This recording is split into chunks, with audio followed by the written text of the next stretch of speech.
안녕하십니까? 김성문 목사입니다. 오늘 말씀은 너의 믿음이 너를 구원하였다입니다. 마태복음 9장 18절에서 26절 말씀입니다. 예수께서 이 말씀을 하실 때 한 관리가 와서 절하며 이르되 내 딸이 방금 죽었사오나 오셔서 그 몸에 손을 얹어 주소서 그러면 살아나겠나이다 하니 예수께서 일어나 따라가심에 제자들도 가더니 열두의 동안이나 혈루증으로 앓는 여자가 예수의 뒤로 와서 그 겉옷 칼을 만지니 이는 제 마음에 그 겉옷만 만져도 구원을 받겠다 함이라. 예수께서 돌이켜 그를 보시며 이르시되 딸아 안심하라 내 믿음이 너를 구원하였다 하시니 여자가 그 즉시 구원을 받으니라. 예수께서 그 관리의 집에 가사 피리 부는 자들과 떠드는 무리를 보시고 이르시되 물러가라 이 소녀가 죽은 것이 아니라 잔다 하시니 그들이 비웃더라. 무리를 내보낸 후에 예수께서 들어가사 소녀의 손을 잡으심에 일어나는지라 그 소문이 그 온 땅에 퍼지더라. 1. 딸의 큰 병 앞에 흔들리는 아버지. 회장당 야이로의 딸은 심한 병에 걸렸습니다. 의사들로부터 낫기 힘들다고 진단을 받았습니다. 그는 예수님이 자신의 마을에 방문하실 것을 기다렸습니다. 하도 병을 잘 낫게 한다니 지푸라기라도 잡는 마음으로 예수께 부탁해 볼 생각이었을까요? 아마도 딸의 위독한 병이 아니었다면 예수를 뜨내기 선지자 정도로 여겼을까요? 그러나 딸이 아파오니 어쩔 수 없이 예수께 부탁해 보기로 한 것입니다. 헤이, 야이로의 믿음의 한계. 야이로가 예수님에 대한 믿음이 없다고 단정할 수는 없습니다. 믿음을 측정하는 것은 하나님만이 하실 수 있는 영역이기 때문입니다.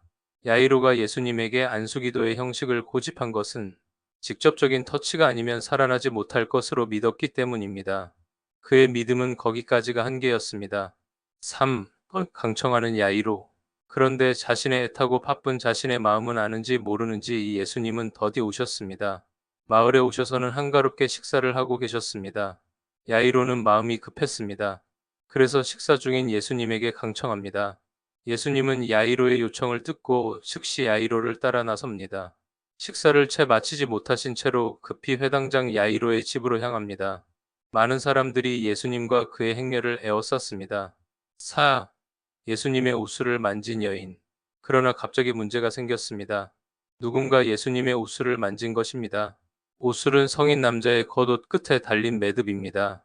옷술을 만졌다고 만진 느낌을 받기는 불가능합니다. 그런데 예수님은 그 옷술을 만졌다는 것을 아십니다. 능력이 빠져나갔기 때문입니다. 예수님은 굳이 그 옷술을 만진 사람을 찾아냅니다. 많은 무리 속에 숨어 벌벌 떠는 한 여인이 나섭니다. 그 여인은 혈루증 환자였습니다. 현대어로는 혈우증. 그러나 혈우증은 남성에게만 나타나는 유전적 질병입니다. 이 여인은 정확하게 말하면 만성 하혈증 내지 부정자궁출혈로 추정됩니다. 5. 부정한 여인.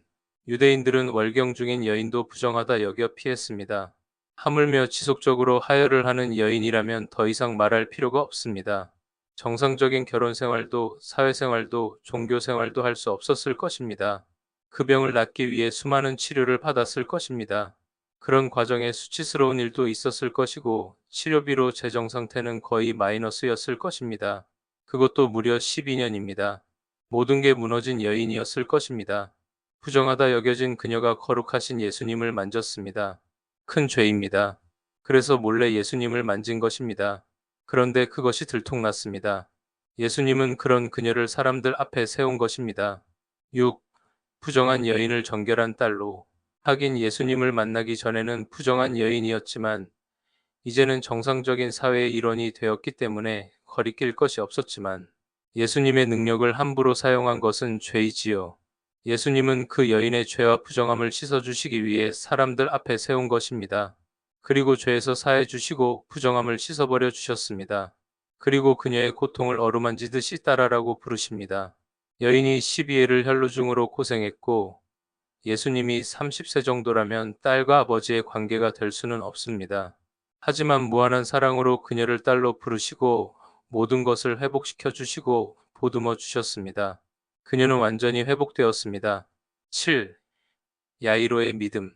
야이로의 딸의 경우 누가복음에 공이 기록된 사건입니다.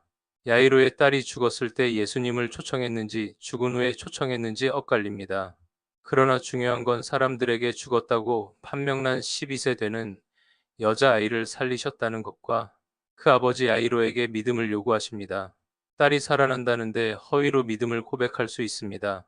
그러나 아버지 야이로는 회당장입니다. 자칫 믿음을 고백했다가 망신을 당하면 회당장의 지위를 내려놓아야 하는 일입니다. 다들 죽었다고 판정을 내린 딸을 믿음으로 예수님께 부탁하여 살려냈다는 것은 큰 용기를 내야 하는 일인 것입니다. 8. 나를 부끄러워하지 않으시는 예수님. 당신은 12회를 혈루증으로 고통받았던 여인과 회당장, 야이로와 같은 믿음을 가지고 있습니까? 사람들 앞에서 고백할 수 있습니까? 요새는 사람들 앞에서 믿음을 고백하는 것이 마치 맹목적이고 편협하고 지성인이 아닌 것 같은 인상을 주는가 봅니다. 믿음을 고백하면 성령님의 역사가 시작되고 역설적이게도 믿음을 고백하면 믿음으로 이겨낼 일이 많아집니다.